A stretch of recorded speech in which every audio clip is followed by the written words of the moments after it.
Okay, so we get started. Last time we talked about GAN for continuous generation, like image generation and so on. Before GAN, there was so-called energy-based models. Those are basically probability models. You can use maximum likelihood to train that and so on. We talked about that last time. If you recall, it's a very tricky. So both from training and from generation, right? So generation is a sampling, so in probability model. Training will be use maximum likelihood and some other alternatives. So next two lectures, we'll talk about training, particular next lecture. Today, we will mostly talk about what energy-based models are and more about sampling means if you have energy-based models, how do you do generation? So basically, yeah, this is the topic. And then we will naturally go to the diffusion model from here. There's a major connection. So I think there's a little bit less connection to GAN, but more connection to diffusion models and the related methods. So that's why we will put it after GAN. Okay, so yeah, so topic, first we will talk about energy-based models as a generalization of softmax to large or continuous outputs. So it's kind of a general in the sense of it can handle both very large or continuous outputs. The main thing about energy-based model, which are basically probability models, is that normalization can be difficult. And this is the main difficulty. A lot of approximation methods has been devised before the more modern ways of doing generative model comes up. This is the dominating method to work with generation. So again, it's difficult for reasons which we'll soon cover. We will mostly talk about samples with unnormalized probabilities here. For energy-based model, also training, we will also talk more about unnormalized because normalization is difficult, as we will explain soon.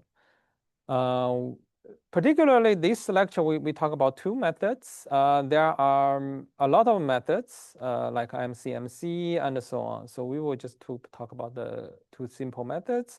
One, rejection sampling, which is the most fundamental, and we will give an application of that to the large language model setting as well. The other one is Langevin dynamics. This is a part of MCMC Markov chain Monte Carlo, a method of that, which actually uses gradient information. Many MCMC doesn't use gradient, they only use the density, but here it's using the gradient information. So this is one thing which is about the Langevin. The other thing about this is this has a lot to do with score matching and diffusion models. So we put this into the as one method, although there are other methods. So first is gradient based. The second, eventually we will come back to this with the diffusion models, try to make connections. So these are the other things. Again, as I said, this lecture is more about the definition of energy-based models and sampling. We will talk about training next time. So next time we will talk about the training of an energy-based model. And the lecture after next, we'll talk about the training score, which is to do with this Langevin.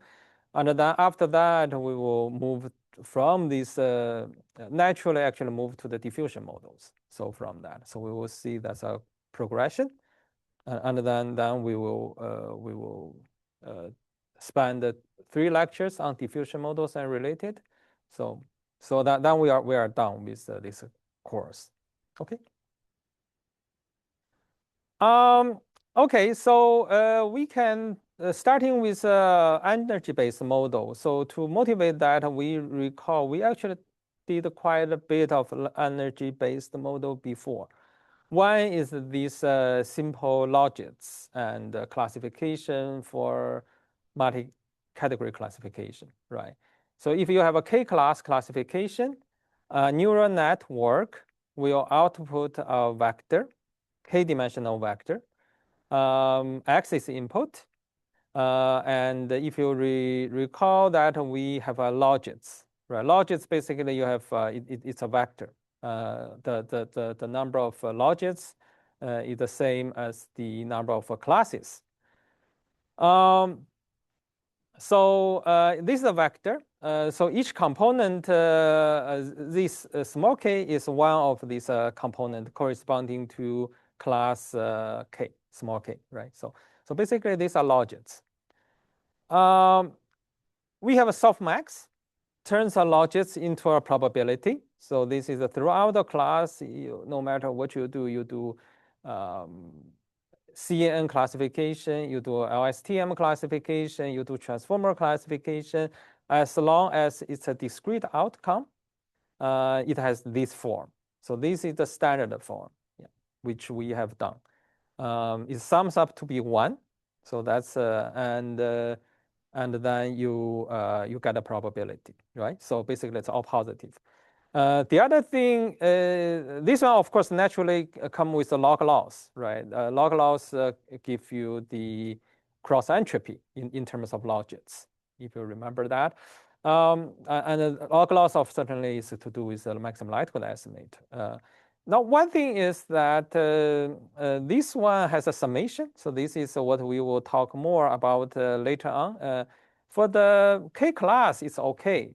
Even for some of the LLMs, the K could be quite big, right? K could be something like 10,000 or 100,000, right? That's the vocabulary size. You still use a similar flavor, at least this kind of, but this can be expensive. You think about 100,000, then you can think about 1 million, right? Even more. So 1K is large. This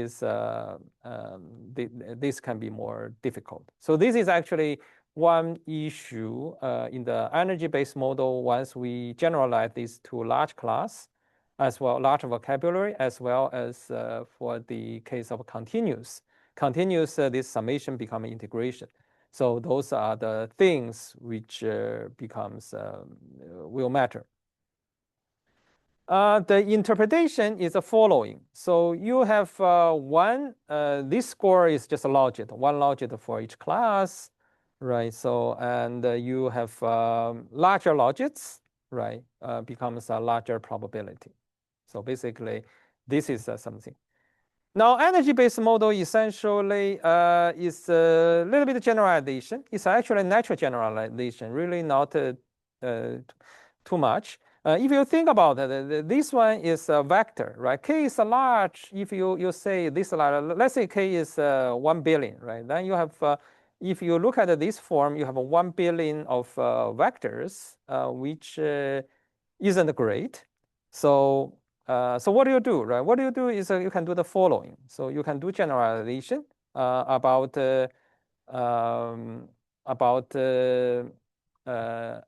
fxy. This is a function which basically says it's actually the negative logits, fxy, and it's a real number because each logit component you think about for class K, right, and X is a real number, right? Then you go through all the K, then give you the vector.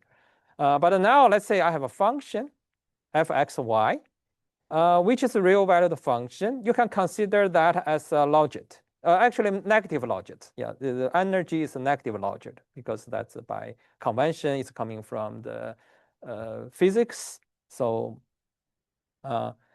And then we write this guy, right? So now this is not necessarily a vector. If you think about it, just as long as you have a function, that can be done. The summation is still there. It's a summation. So this is something, if the vocabulary size is very large, then of course this summation can be an issue. So this is always energy. But just looking at the top, as long as I evaluate this function, it doesn't need to be a vector. We will give examples, right? It's not a vector soon. Then you know it's you can tell that as an energy function. So basically, this is an energy function. You can think of that as a natural generalization of softmax for your classification problem. So key idea, this is an energy. And if you look at this formulation, minus F is the logits, right? Not F. So they are reverse. A model defined through such energy is called an energy-based model. So basically, this is essentially the definition. Certainly, this is a probability model.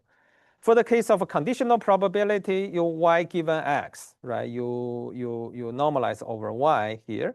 Then sum over y here becomes 1. So it's a conditional probability of y given x. Can be defined by the energy-based model. You can also define the, if you have this one, you can also define the conditional of x given y or the whole probability. Basically, you know, you can define this energy-based model. What does that is low energy. Usually it's preferred state, right? If you think about when you do the, you prefer a high probability, which is more likely, where you prefer low energy. In physics, you want to have a low energy. So basically, that's why that's inverse. There's a minus. You prefer low energy and high probability. So that's the state you prefer. It's more likely to happen. Softmax is an energy-based model. So if you look at this guy, this is a logit, case logit for the class K, right? And then this is negative. So basically, okay.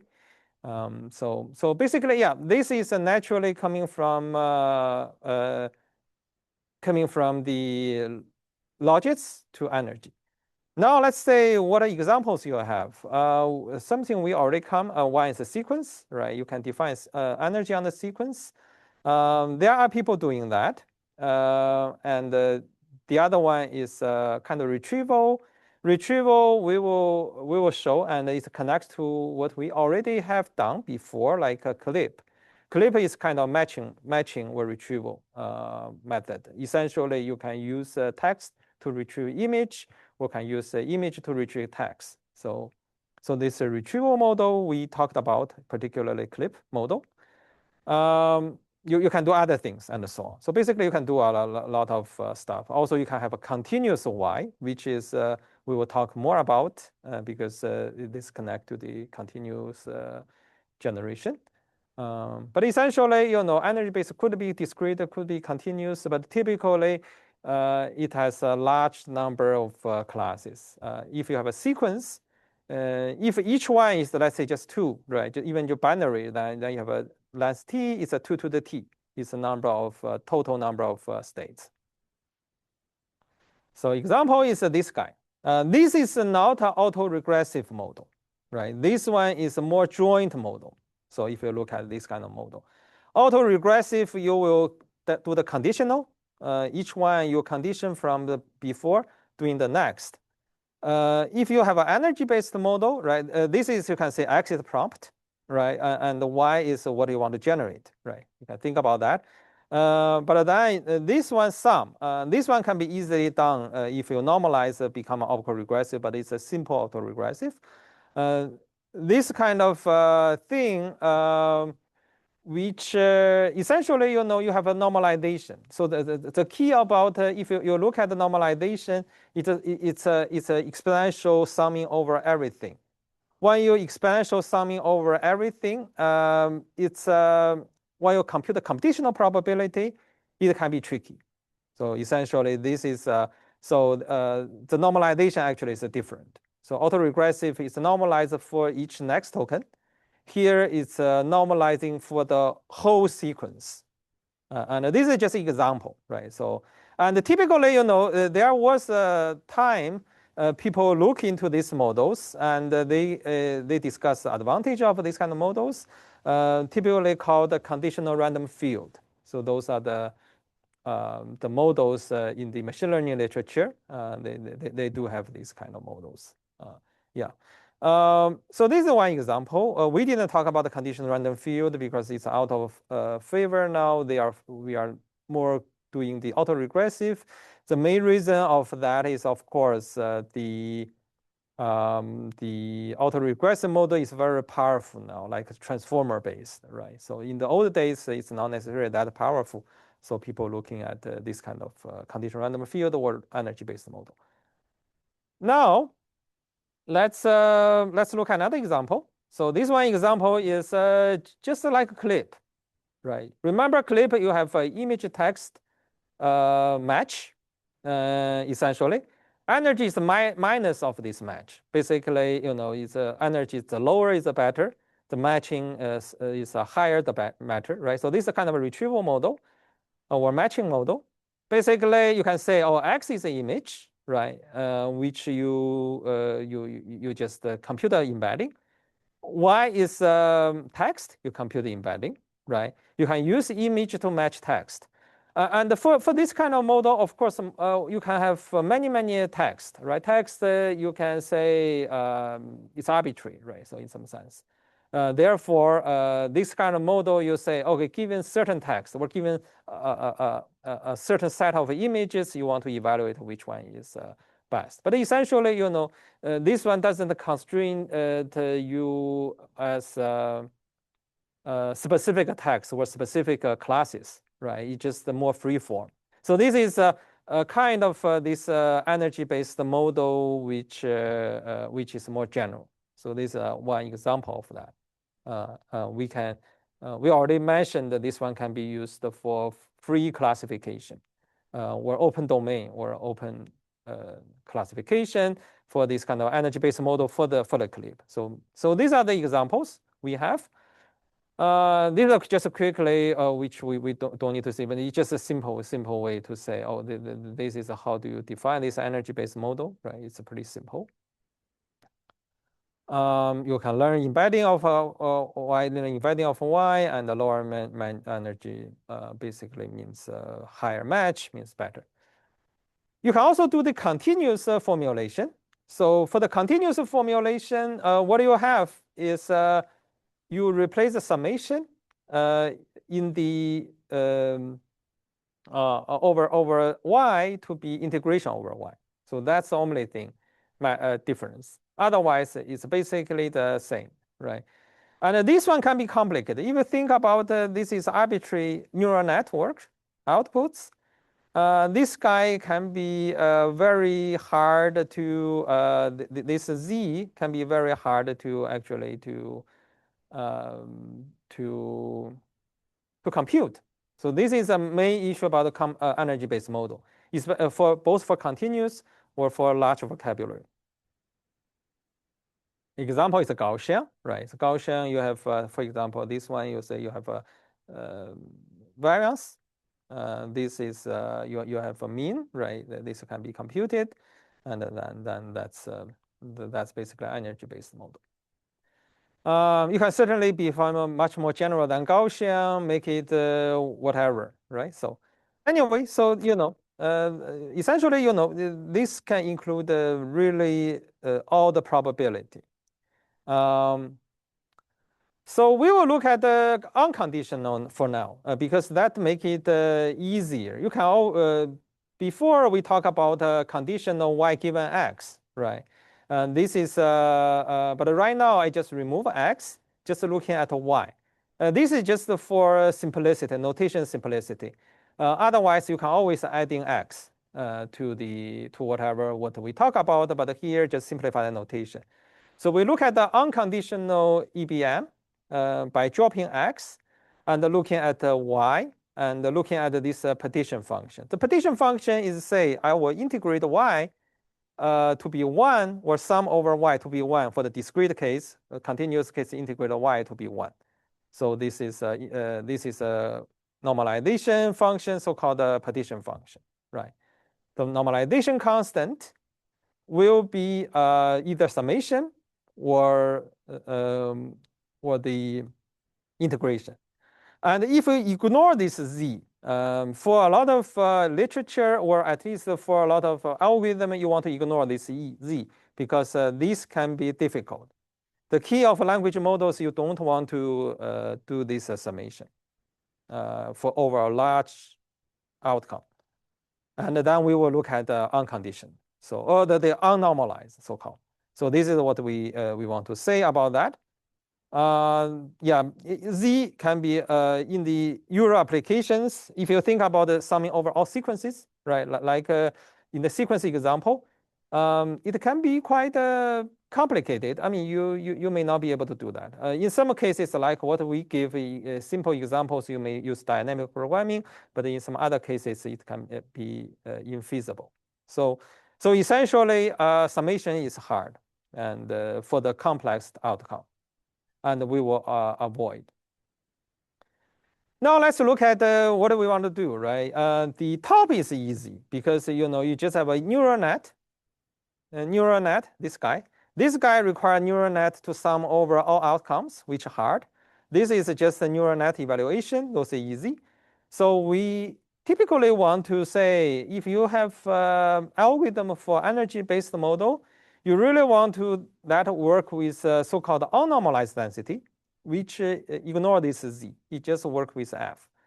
Or arbitrary. Basically, it can be arbitrary to a constant, right? You can add in a constant to f or whatever. But essentially, you are avoiding evaluating this either summation of z's, the partition function, or integration of to get a sufficient function. And you only work with this guy. Typically, what you work with is either f, because this one is just exponential of minus f.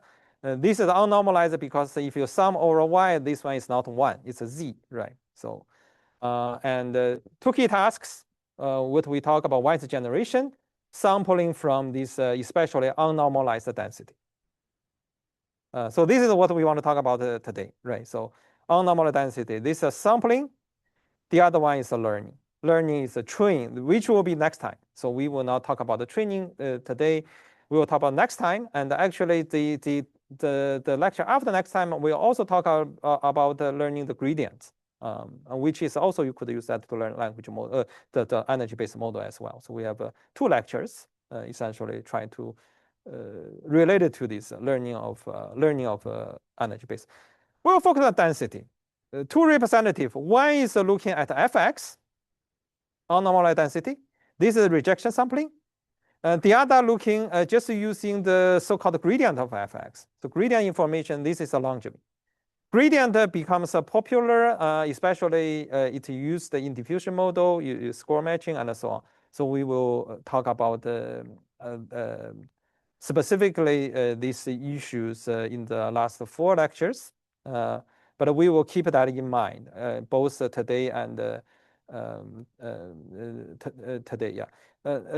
Next lecture, we'll talk about how do you learn this guy, right? F. And the lecture after, we'll talk about how do you directly learn this score function only from the score matching from the data. So you can either learn this one, but today we will talk about how do you use that for sample, how do you use this for sample. Again, there are many methods. We just pick 2 representative ones. Okay. So that's the logic. Let's talk about the sampling versus optimization. So optimization, we know this energy, minimum energy, right? So you have an energy function. You minimize the energy, which is most likely the state you are hitting. So this is called optimization. In network training, whatever, we always look at the optimization, which is a loss function. Sampling is a little bit different. Instead of optimization, we use this guy. Here we introduce another factor. This is a scalar t. T is a scalar. That's again coming from physics. typically it's toward the temperature, right? The smaller temperature, the more the energy is more fixed, right? It's cold, and then it's more deterministic, and it's more peaked if you look at this energy. So it's the higher the temperature, the particle moves, and it's less deterministic, and typically it's more flat, the spectrum. So yeah, so you sampling is you sample from this distribution. So if you look at this guy, right? So high energy, you have flatter distribution to sample from. You have more flat, and the low T means you have especially T goes to 0. It's very peaked. So when T goes to 0, it will peak at actually the minimum point of your energy, right? So essentially, yeah.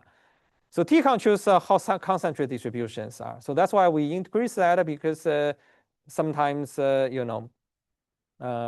sometimes you can learn this constant. Larger T, broader exploration, you are sampling from, and the smaller T sample becomes very similar to optimization, because you sample very narrow range close to the minimization of F. Yeah, so basically, this is the relationship. And if you think about I can use something for optimization, you can say, because sampling is closely related, right? At least in the low temperature case, you can think this will be closely related to sampling. And because we are using gradient-based, a lot of using gradient-based methods for optimization, you can think of gradient-based for sampling. This is a Langevin, okay? So we will talk about the later in this lecture. Now let's say sampling without knowing Z, right? So this is the sampling distribution you want to sample from. It's unnormalized, right? So this is the actual distribution. This is an unnormalized distribution. We work with unnormalized distribution, as we mentioned, right? So what you can do, right? Many samplings rules only require ratio. So if you require ratio, something like this, then you think about this normalization cancels, okay? So this is basically one way to do this, sampling with the ratio. And this is typically done with Markov chain Monte Carlo, MCMC algorithm. They try to use these kind of ratios so that normalization isn't there. And then you can sample pretty simply just using the unnormalized distribution. We are not talking too much about MCMC because of the time, and because it's less relevant to what we want to talk about. If you're interested, you could look at those picture. So we are not talking about MCMC, but we are looking at two specific one. Basically rejection sample. It's also kind of using ratio, but using not also p tilde, using something called a proposal distribution Q. So basically the following. Assume you have an easy to sample distribution QY, right? In our example, if you look at the notebook provided with this, we use something like Gaussian, right? Or sometimes uniform, whatever. But anything which is easy to sample distribution, Q. And then you have a constant such that this guy is bounded by this for all Y. If this is true, you can use rejection sample basic algorithm following. You first draw Y from Q. So that's what you draw. Then you sample U uniformly from 0 and 1, right? And accept if this guy. If it's not accept, you just repeat the sample until you accept. So basically, you just keep looping.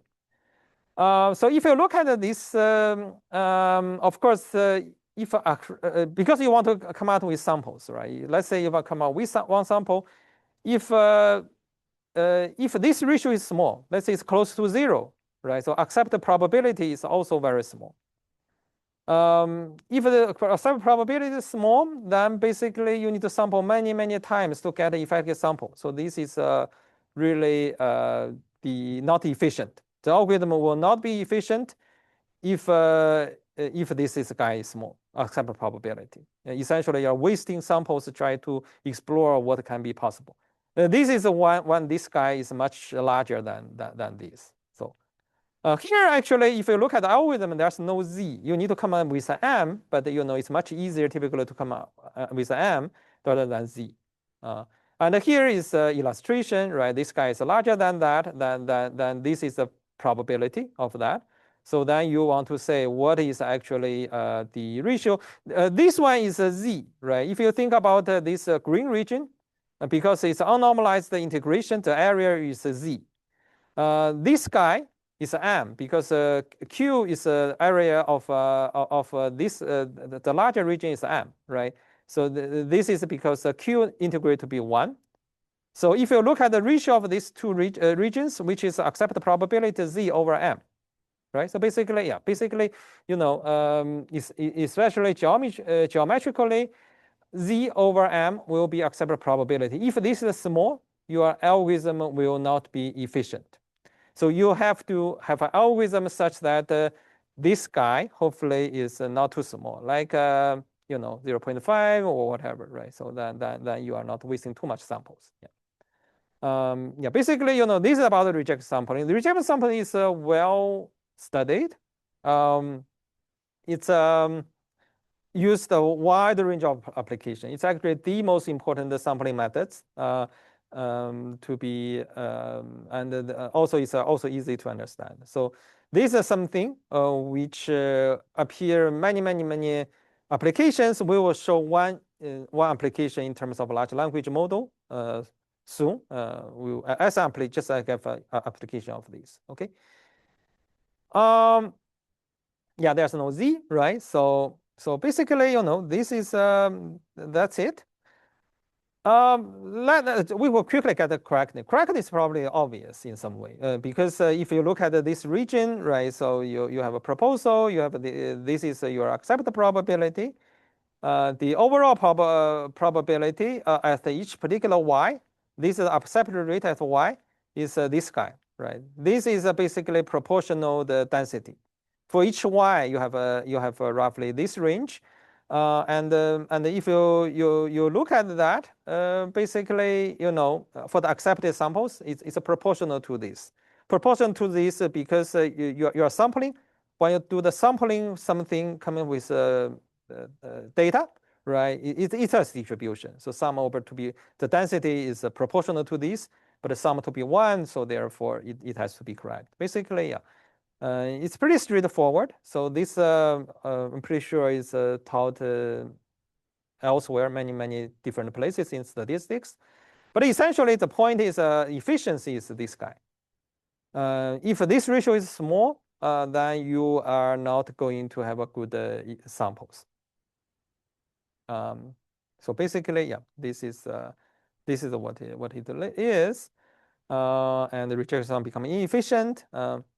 So yeah, this is a particular example. Just say it's a very simple example. Just quickly, this is a one-dimensional Gaussian. You have something like a Gaussian with a bounded perturbation, right? Bounded perturbation. Then you say, okay, the ratio of this guy is this guy. This one is smaller than e to the epsilon, right? So, and the larger epsilon. So basically, yeah, then you can just you can sample from Gaussian, and then you after you sample from Gaussian, you do rejection sampling, right? And then this one, this will be the m, and this one will be the acceptance probability. So this is acceptance probability is very small when epsilon becomes large. It becomes exponentially small in terms of epsilon. So this is a simple example. We will talk about a little bit more complex examples, which is a speculative decoding, which has something to do with, and this is widely used in LLM inference. It's trying to speed up language model generation, right? By using a small so-called draft model to propose tokens. and then using the larger target model. Essentially, you want to say, okay, I want to sample from, let's say in the open source, right? Maybe 70 billion model, which is usually largest you probably can play around with. 7 billion model, but then it's very slow because we don't have enough GPU resources to sample directly. So what we can do is we sample from small model, like 8 billion or even say 1 billion small model, right? Then we can sample more efficiently those models. Those are draft models. Then we sample that. One thing, if you recall, the transformer architecture is the following. It's much easier for them to do training because it's parallelizable. If you are given the tokens, they are computing, it's easy. If you are trying to do next generation, has to be one token at a time. So it's a sequential, it becomes more complex. The idea about this speculative coding is you use a smaller sample to propose the tokens, future tokens, right? Actually in a block. And then you are trying to use these larger models to accept a block at a time. Try to accept that or reject that. Oh, actually, it just try to keep accepting until first rejection. So it will try to do that. Basically, that can be done in parallel. So that's where the savings come. So you small to propose in sequence, small model and the larger model accept in parallel. Okay. The question is, how do you make it correct? How do you make that? Because the smaller model has a different token distribution than larger models. How do you try to correct that, right? Using the rejection sampling and some additional modification. So here is basically a single token algorithm. Then we will look at more tokens, right? Single token is the following. Step 1, I sample a draft from Q. Q is a draft model. It's a small model's distribution, token distribution. For example, looking like this. And the target is P, right? This is a large model's distribution, target model's distribution, and it's a larger model. But they are different, right? But then I want to start from here sampling. I want to say this should go to this distribution. What do we do, right? What do we do is first do rejection sampling, right? This basically mean of essentially it's take a mean of Q and P. Mean of Q and P is always smaller than Q, right? You look at this region. So what you can do a rejection sampling, accept with this probability, right? So this is the probability, which means around here you always accept. Here you do a rejection sampling, so you have a wasted sample here. And this is you are wasting, but here you are you accept, right? So basically it covers this region. Now if rejected, right? Rejected means you are going to the places where P is larger than Q. Here you are not sampling, so you basically sample with this distribution. So accepted, you have this. Rejected, you are sampling this. This one guarantees you token distribution by using this draft proposal, using the two-stage sampling. First, the rejection. The other one, you just sample whatever you want, basically. Just a sample, and you can cover all the distribution P. So it's a correct, using a draft sample to get a correct distribution of the P. So this is speculative decoding, the key idea for the token-wise. These are correct, of course, because if you look at this picture, the first stage, step 2, will cover this overlapping region, right? The second stage will cover this yellow region where and then the overall is cover the whole P. And you are not Q, right? Q is this one, but you are wasting here, right? So essentially, there is a probability of rejection. It's roughly this region. So this is the probability of rejection. If large, then it will become inefficient. For the speculative, this is a token level. It guarantees all the token has to be correct. the idea is doing in a block. So this the practical algorithm is doing short token. This guy is going through the draft, right? So basically, oh, this is a standard, but this one draft's coming out with this guy, right? And the larger model, this is draft model coming out sequentially, but small model you runs fast, so you can give this fast. Larger model check this in parallel, check this total block in parallel, and it'll find the first reject. At the first reject, all previous tokens are correct, right? So therefore, when you do the parallel decoding, it's give you correct outputs. And you can show that this one gets the correct distribution coming from the large token because each token is correct. So there has a correct distribution. Therefore, this one has a correct distribution. But then this one, because you reject, you start from this. So you parallelly sample the 3. So this is where the saving comes in. Yeah. So this specular decoding is exactly correct. Using, of course, if you have high reject probability, this one cannot be too long.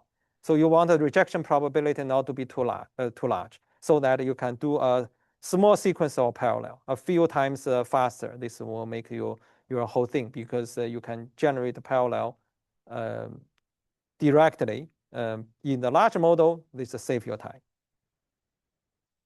So basically, using draft model to have short blocks, and the run target model, which is in parallel, right? So and then scan left to right, accept token until first rejection is here, right? And then you just keep all the accepted. You're starting for the rejection.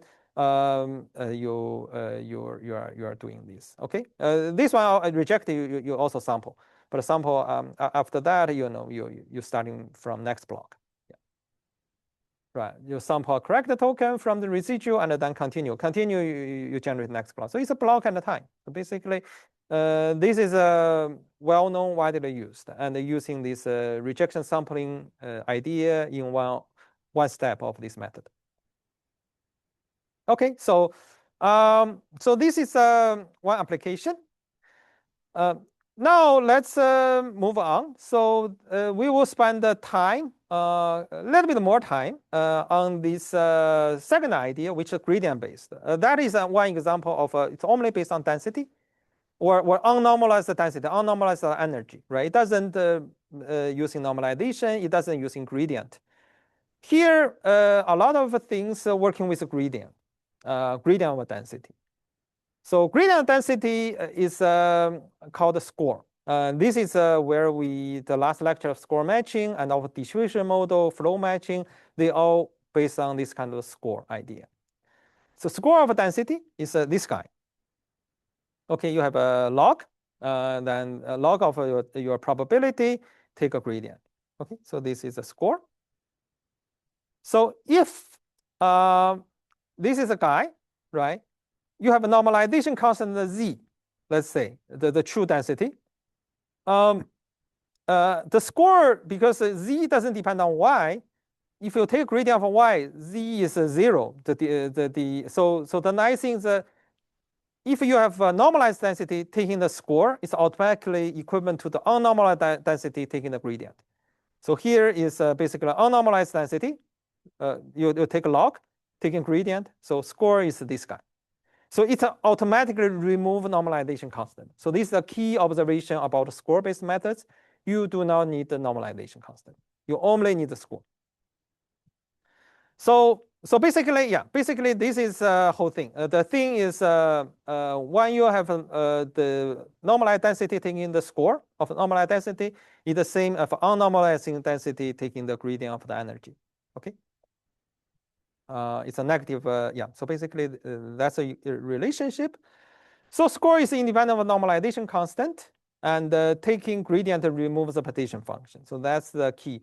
And all score-based methods doesn't require normalization constant. And this is where we will talk about another method, first doing sampling, and then we can talk about later learning.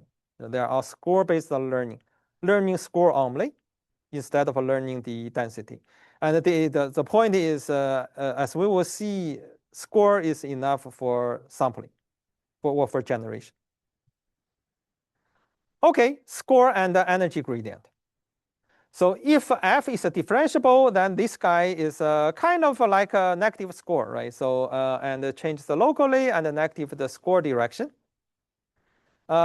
Interpretation is points to higher probability 1 t equals 1, where you divide by t, right?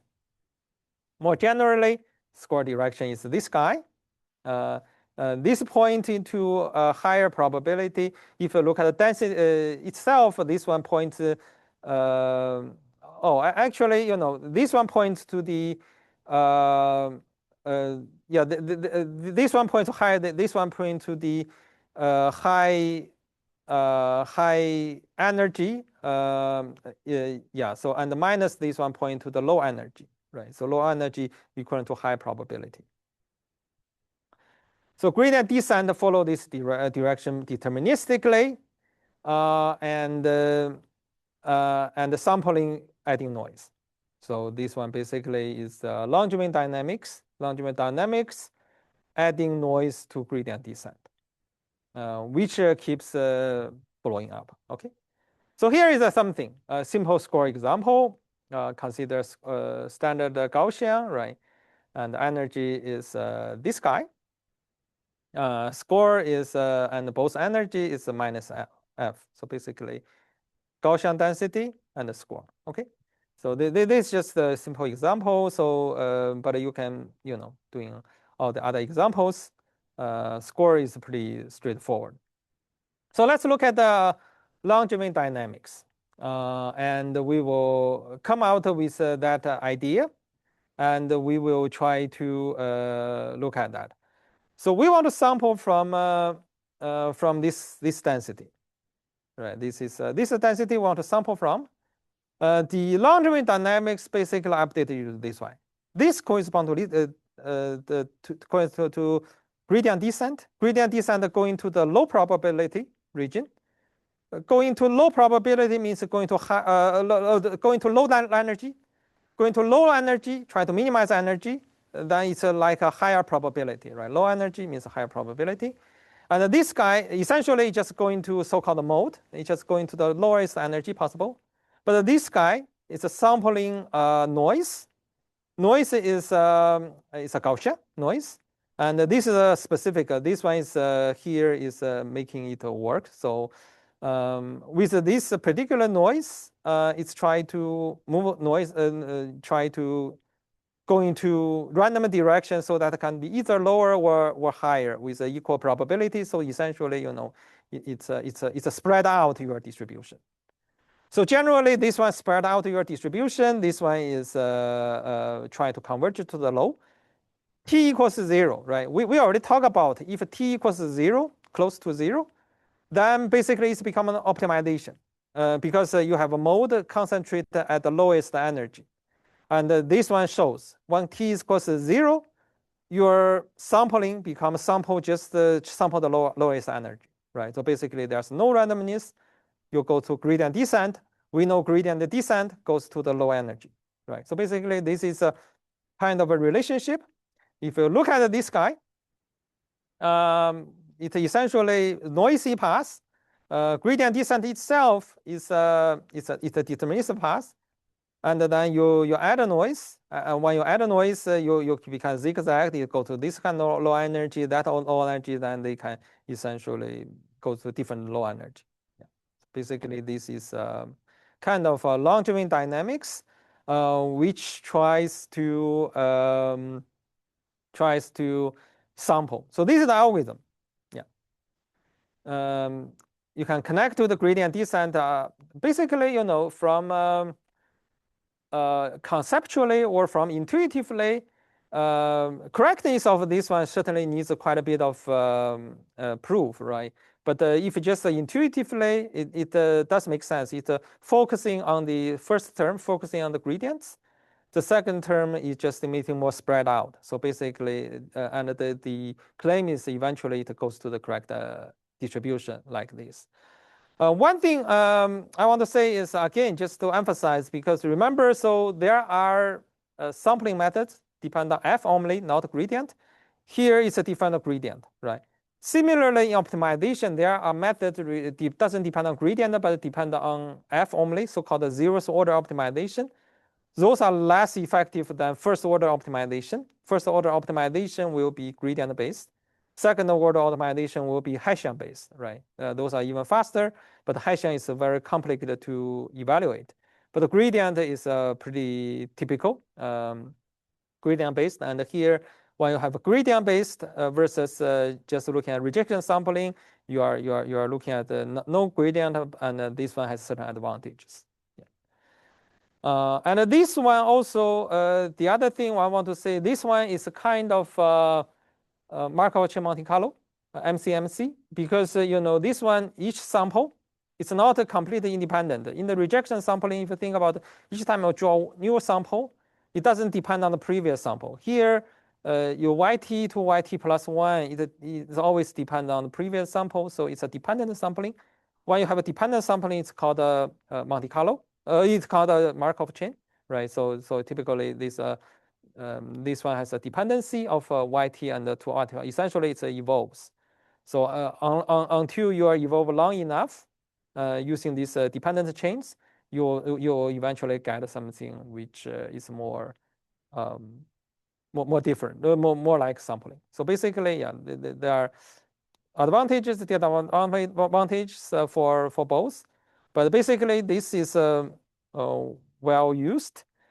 And the simple thing, the simple to remember is, you know, you can have analogy optimization, first order optimization. You have a gradient descent rule plus noise. That gives you a sampling algorithm. Drift lowers energy, and the noise keeps exploration. And the larger team is flatter, basically more noise, right? So basically intuition, at least it's there. So just to quickly summarize this Langevin versus gradient descent so that you can make the connection. Gradient descent, you goes to the lowest energy, right? Langevin, this is optimization.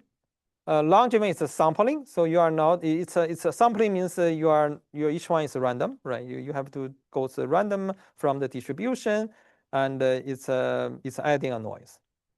So and the larger noise, the better. The more wider the distribution, gradient descent aims to find the lowest energy, Langevin sample from the whole energy distribution.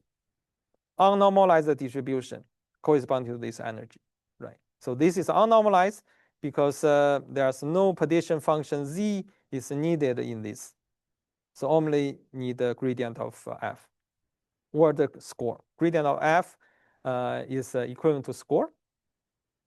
So the actual noise prevents collapse to a single mode. So this is setting t equals 0, removes the noise, then give the gradient descent, which is also, again, the same as sampling versus normalization, reflect the earlier slides we talked about, which basically gives you the sampling over optimization. When t is very small, Langevin becomes more like optimization. And when t is large, it's become less. And one thing about the Langevin, sometimes people do use, there are at least theoretical works study the Langevin for non-convex objectives. For the non-convex objective, including the picture we saw earlier, right? So they can have multiple modes, multiple low energy regions. If you do gradient descent, right, you stick with one. No matter where you comes, there's no way to come out of that. Basically, you always go to one of the mode. When you have a Langevin, right, because you have a noise, and stochastic gradient has a little bit the same flavor with small batch size. You also have noisy. But eventually, once you have the noise, right, you will be jumping out of this low energy one mode to another mode. So that can happen. So therefore, there are some investigation about using this kind of randomness to do this optimization by jumping over so-called local minimum to be a more global minimum.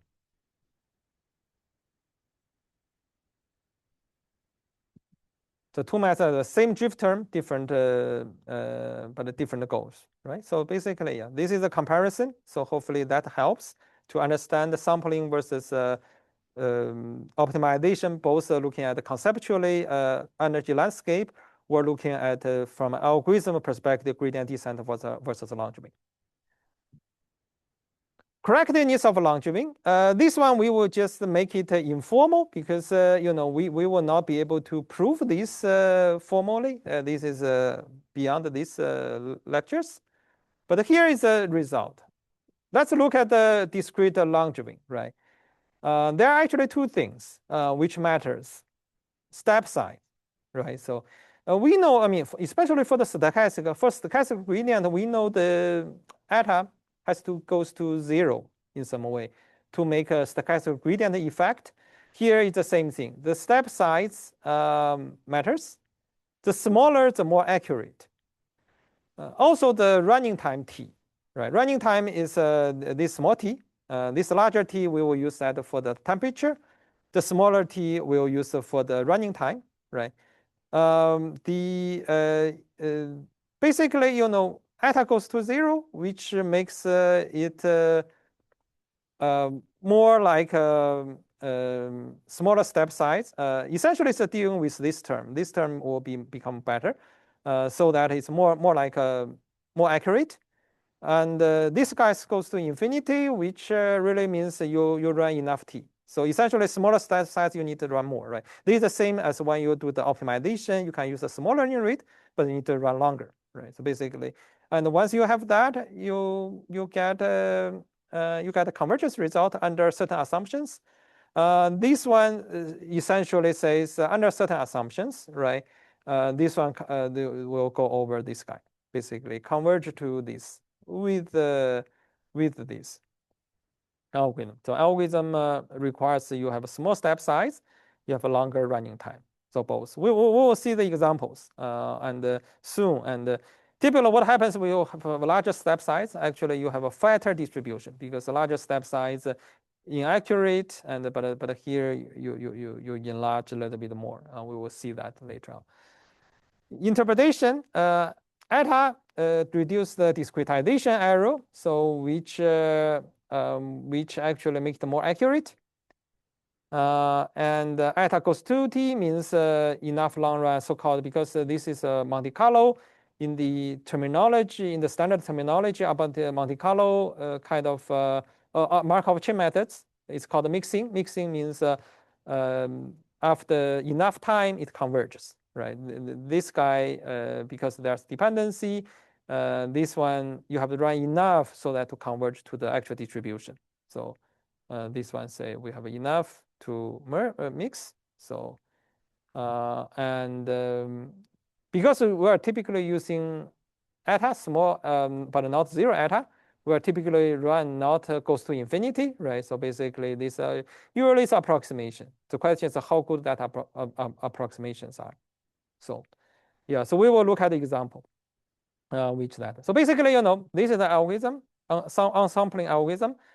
This one is where you want to understand when this algorithm works well for sampling.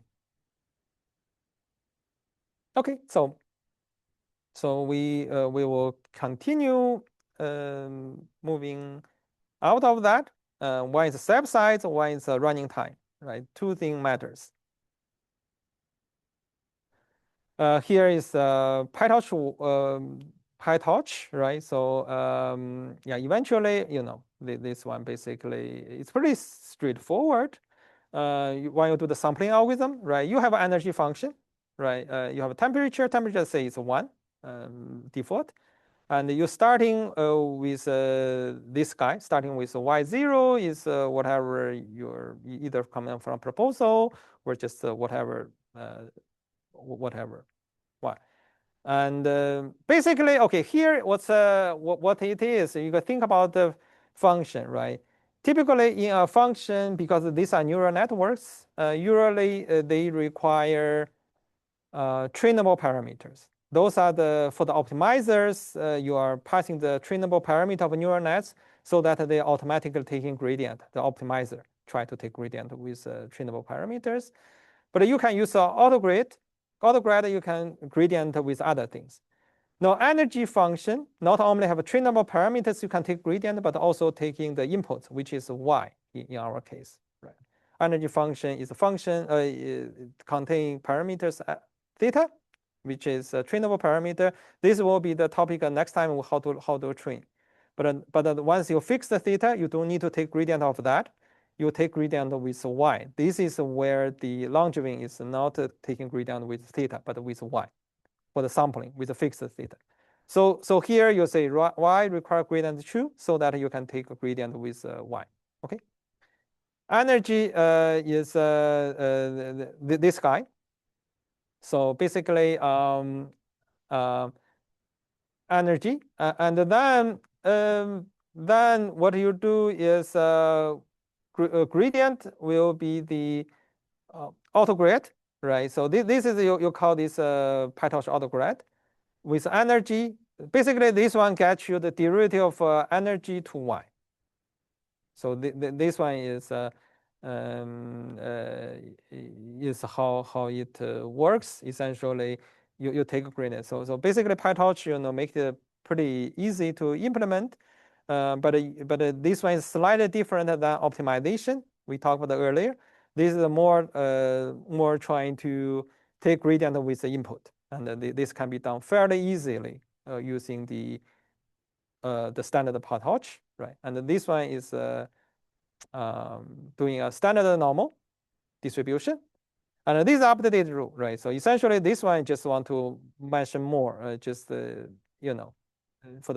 PyTorch. And this one is a step size times a gradient, right? This is a learning rate times, this is a very particular, this is important because this one changes the scale. This is the correct scale. 2 times the step size time temperature. Actually should be, this is square root. Yeah, here is a square root, right? Square root of this guy and times your noise. So that's essentially the algorithm. And you repeat these steps, right? You repeat these steps and you are done. So that's that's basically it. So that's you are keeping this loop. This one gives you the Langevin algorithm, right? Smaller step is more stable. Stable means it gets you more accurate results, and it won't blow up. Sometimes if a large step size similar to the gradient descent, it can blow up, right? It can just diverge. Step size is too large. And here it's the same because you're using gradient. More steps improve mixing. So you have you want to use a small step size and a larger run. But you have the trade-off of the computation coming with computation with your accuracy. So you have a fixed step size and run into some example. Yeah, and this one just repeating what we have talked about before. Okay, so with that, we can do some experiments, right? So these are experiment setup.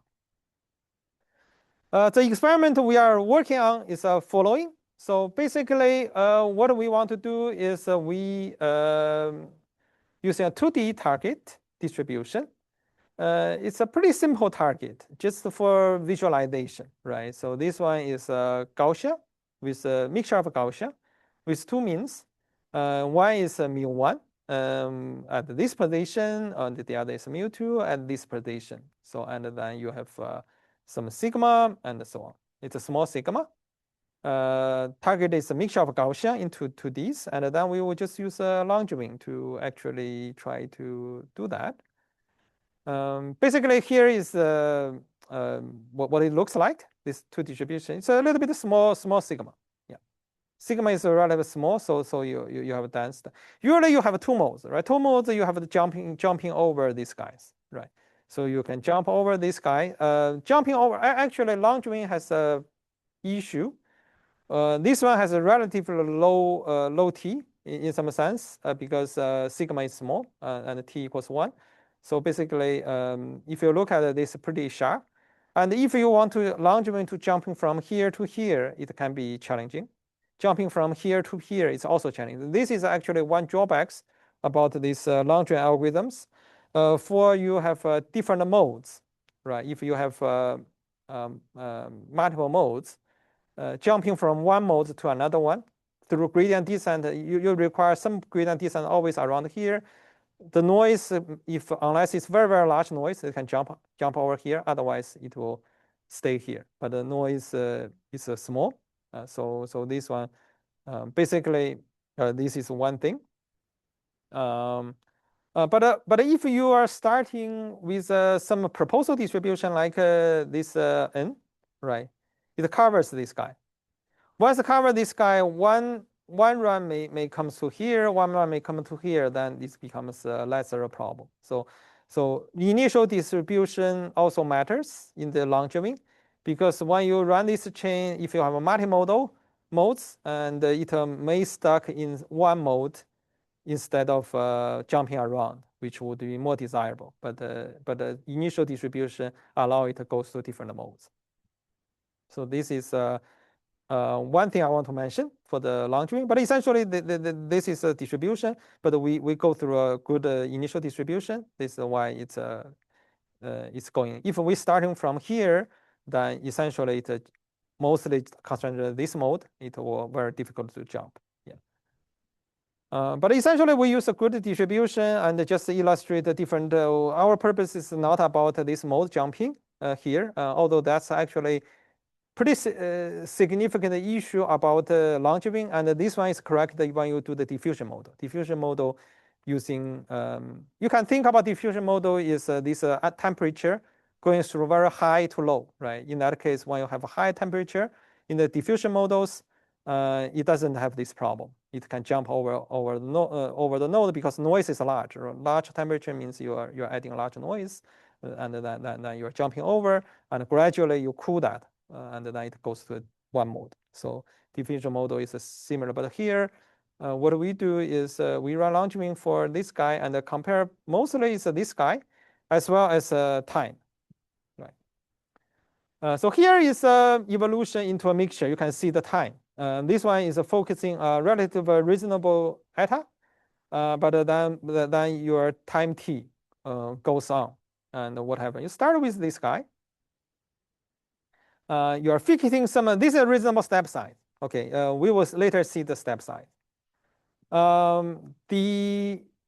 The picture shows the following, right? So when you have this is initial. Initial is actually, this is standard Gaussian. This is the two modes, right? Basically, this guy, you can closer to this nodes mode, you can probably go here, close to that. So the initial allows that to be going to different modes reasonably well. So this is just if you don't do that, it can focus on one node only. So that can be another issue about the long joining.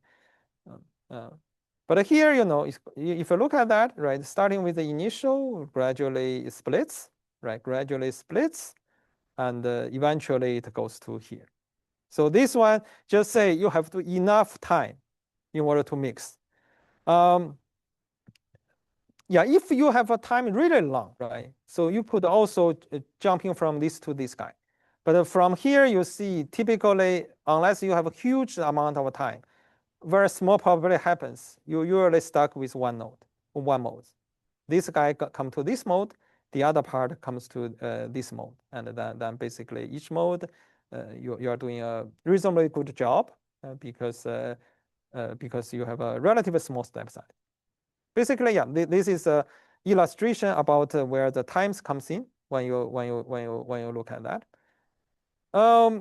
We basically says the standard normal split into two modes and so on, right? So basically, and our comment about the modes to be challenging. This is a step size comparison. So step size is the following, right? After 50 iterations, you look at this. These are too small. This is reasonable, as we mentioned, we picked the last time, and this has become a little bit too large. So we will see what happens when you have a too small with a fixed iteration. Of course, too small means it doesn't have enough time given fixed computation budget doesn't have enough time to mix, right? So you were stuck. And this one is reasonable. We will already see. This one we will see what happens. So here is if it's too small, right? If you think about how the previous when they split, essentially it's not enough time. So it's not yet moved enough to the modes, so you are not converging well. And this is not to say this is bad. The step size is okay, but you didn't run enough iterations, right? So iterations has to be more. Here is a reasonable, it's a good. When you're starting to go to beyond, then you see, this guy becomes a little bit larger. This one you can see actually a little bit larger than that. This one is even larger. So eta is large. Eta large, of course, you mix very fast. You can even jump around from here to here. So those are the nice features. But eventually, you are making a distribution a little bit larger than what it should be. It's broader, this distribution. Yeah, that's the effect. So essentially, you're fattening the distribution, make it more explorable, and then but then you have to do that. Certainly, you can use a learning rate schedule, right? If your learning rate schedule, you start with these high distributions, gradually doing this eta smaller, then gradually from this guy to this guy, right? To this guy becomes better and better. So learning rate schedule would be one way, but we are trying to use a fixed learning rate just to illustrate the effect. And this larger eta is kind of related, a little bit related to this diffusion model. Diffusion model it's not only about this eta, but they have a relationship. Diffusion model will be similar. You're starting with very noisy, like you can explore these few nodes, gradually it's cool down, and yeah. Move faster, but can become noisy, right? But then a reasonable eta put this close. So basically, this one hope to get you some intuition about how this behave, right? How the larger eta, more noise, and so on will happen. Summary. Right, summary, if you think about that, so we discussed this energy-based model. It's a unified way to score complex outputs. The lower energy, the more better, and also it corresponds to a probability model. It's an unnormalized probability model. So you can think about the energy model as an unnormalized probability model, which which is very general. Actually, it's very general. The only thing is not it's a generality. The thing is how do you sample? In our case, we already talked about this sampling method. Both have some flaws. There's no perfect sampling methods. Softmax classification special case, right? So this one is you can use can be specified conditional density, conditional y given x. Or you look at something, right? We also look at as unconditional, but the same algorithm, if you think about that, you just put in conditional. For example, if you do the laundering, if you look at the conditional x, y given x, you use the same energy function, but just taking derivative with y only. If you take a derivative with y only, it's naturally becomes conditional. Okay, conditional sampling. With x sampling over y. Rejection sampling is exact. They're all independent samples. The only issues is inefficient because the acceptance risk can be very low, especially in high dimension. So this is a flaw of this kind of method. It's not like it's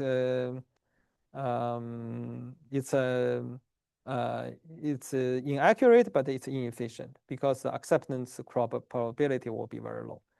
So that's a flaw. That's why it's difficult to generate good samples. And Langevin certainly it's a use score, but we will see if you have a small learning rate, which is more accurate, you have to be a very long time to mix. So these are also not desirable. So basically, from sampling point of view, you can do that with energy-based model, but not as effective. Let's say you just run one neural net with a GAN, right? You give you the sample. You start from random, run neural net with a GAN, you get a sample. But here you have to do more carefully sampling multiple times, and it can be take long. Yeah. And these are all matters, and these are the issues with that. So these are the energy-based models still have interest, but nowadays people try avoid that because of this issue, right? For the generation, you can see that it can be tricky, even though you come up with more complex generation algorithms, unless it's specialized form like autoregressive model, that can be regarded as an energy-based model as well, but then you have to, then you're autoregressive, then it's easy to generate. But otherwise, it can be complicated to generate the whole sequence at a time. So, so we do not do that. We are more doing GAN style with a generator, or diffusion model also with a generator. So instead, in this,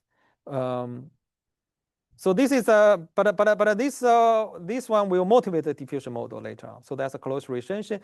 Next time we will actually talk about the training of language model,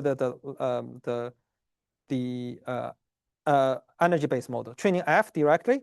The following lecture will talk about the training the score. Okay, so that's all for today.